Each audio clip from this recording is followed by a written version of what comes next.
Prospects in the Arizona Fall League, according to MLB.com's Jonathan Mayo. Castellanos, Hamilton, Yelich, Baez, and Singleton. Baez not playing in this game tonight.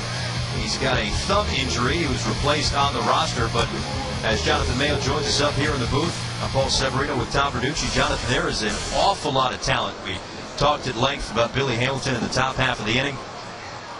Christian Yelich is a guy, too, that has gotten a lot of pub, too. #1 prospect with the Marlins. Yeah, he's always been one of my favorites. I tend to gravitate towards guys who just hit. I remember coming out of high school, he was such an advanced hitter for a high school prospect, but he's got some speed, and just from a year ago to now, he's filled out a lot more, and I think he's going to come into even more power. And there's been all sorts of comps with him, from Von Hayes to Andy Van Slyke to maybe even a Sean Green if the power continues to come in.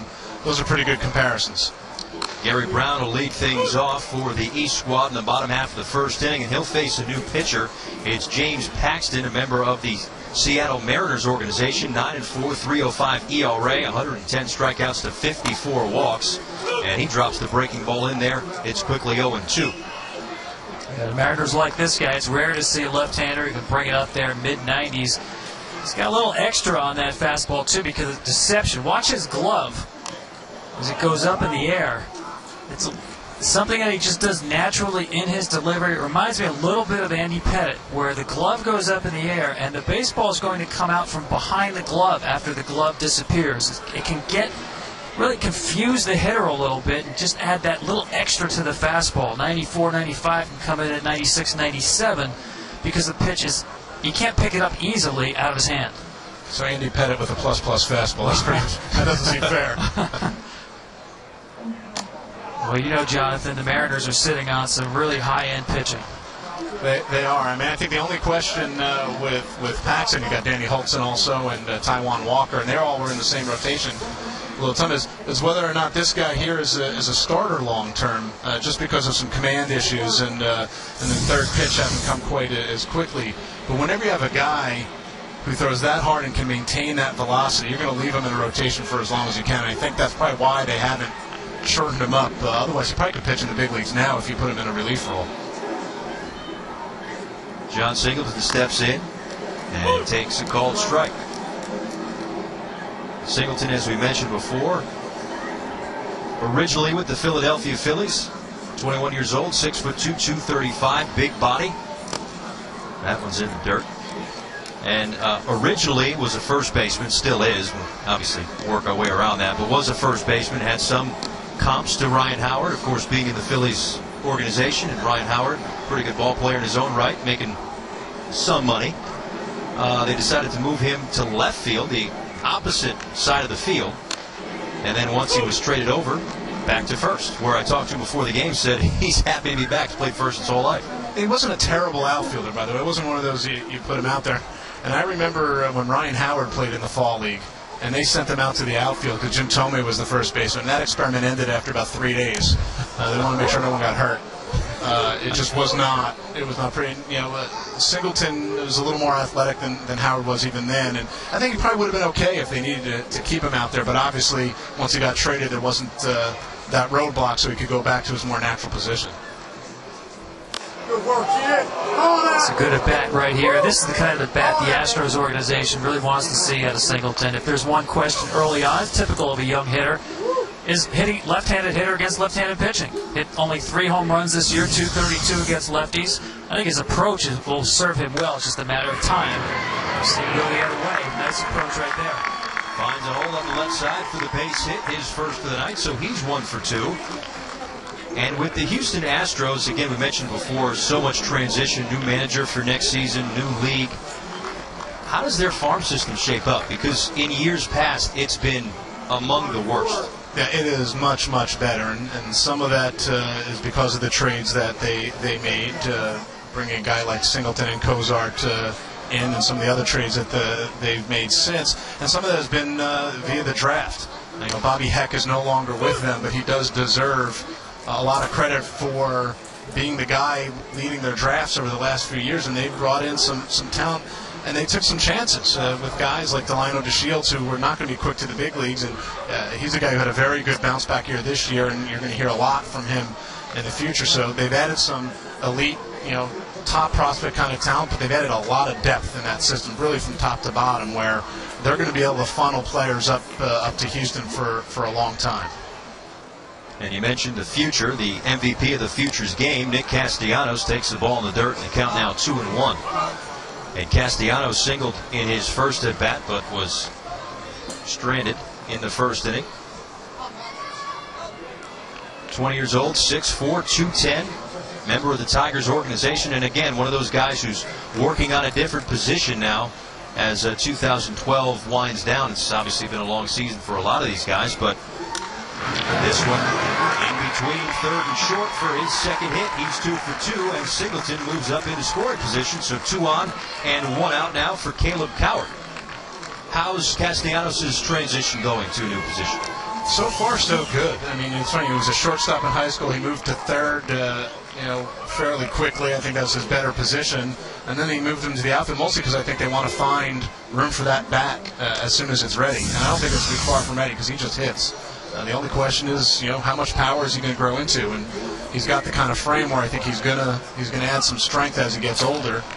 And he made some nice adjustments in Double-A after struggling, finished strongly, and is trying to finish off here while playing left field. They moved him to the outfield second half of the season. He played right, so now he's moving to the other corner just so he can be ready for whatever opportunities there might be as early as next year in Detroit.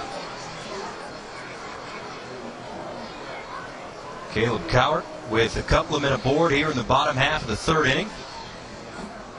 As Paxton gets the sign, comes set, and delivers the 1-0. Upstairs, 2-0. So Caleb Cowart, grounding into a fielder's choice to end the top half of the first inning, made a terrific play, leaning over the railing down the third base line in the top half of the first. But Reimer Liriano, who doubled, came in to score on what was his ruled decision a as a high school, choice. just a superstar player out of the Atlanta area who could have pitched or hit for any college or certainly as a pro. He threw 97 on the mound as a high school pitcher. He said he just couldn't stand the idea of not playing 4 out of 5 games. He says, I need to play every day, and I love to hit. And he really has had a nice year where, Jonathan, it seems like he's really worked up the chart in terms of the Angels prospects. Yeah, and he's a terrific athlete. He's not one of these guys who's a third baseman now, and he's going to have to move eventually. He's a switch hitter. He's got power. Anytime a guy gets promoted when he hits full season ball, especially at his age, is a good sign. So there is a lot of upside for him, and there were probably a lot of teams that probably would have taken him a little bit higher if he was willing to pitch, just because of that arm strength. And he was fairly clear that he preferred to hit coming out, and the Angels were a team that were willing to let him do it, and it's looking like a good decision so far. And hopefully all his dental work is intact after that effort into the first row. Yeah, you just saw that again a moment ago, and obviously we're not in his head. We're not sure if he just wasn't sure that the runner was going all the way from second who would eventually score, or if he was just a little bit shaken up. But again, looking none the worse for the wear. He's on first as the bases are now loaded for Austin Romine, who tripled off the wall in, well, just to the left of center field in the bottom half of the second inning. I'm sure Jerry Dipoto was thrilled he showed that replay again, by the way. Yeah, I'm sure he wanted to see it again.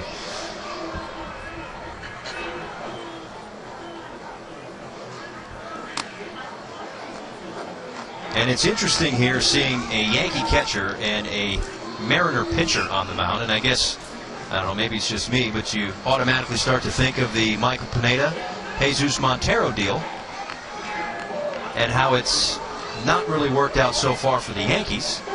But the Mariners have to be pleased with the extra power they've got in their lineup in Montero, just completing his rookie season. For Romine, we talked about it a little bit before. Major League ready?